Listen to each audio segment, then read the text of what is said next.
Asi 7 ročníkov sa tak ako každý rok zúčastní Dňa otvorených dverí v aerologickom a radiačnom pracovisku v Ganovciach pri Poprade, ktorý je súčasťou Slovenského hydrometeorologického ústavu. Toto pracovisko patrí medzi najstaršie v Európe a je to zároveň jediné pracovisko na Slovensku, kde sa meria celkový atmosférický ozón. Naša exkurzia je súčasťou výučby prírodovedných predmetov fyziky a chémie, kde sa oboznámime s meracími prístrojmi a zložením ozónu v atmosfére. Exkurziou nás prevádzal vedúci strediska pán doktor Miroslav Chmelík a pán doktor Oliver Mišaga.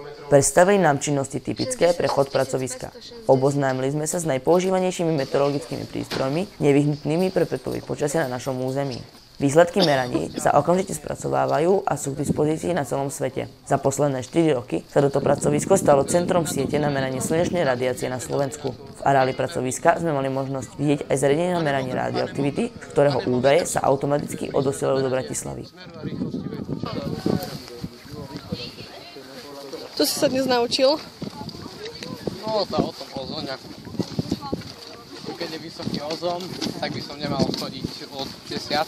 do 15. hodiny vonku, alebo aspoň sa chrániť.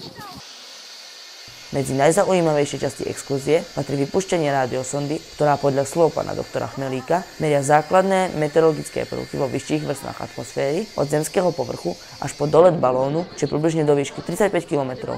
Tieto rádiosondážne merania sa u nás vykonávajú tradične už od roku 1951 a ich výsledky sú charakteristické pre celé územie Slovenska.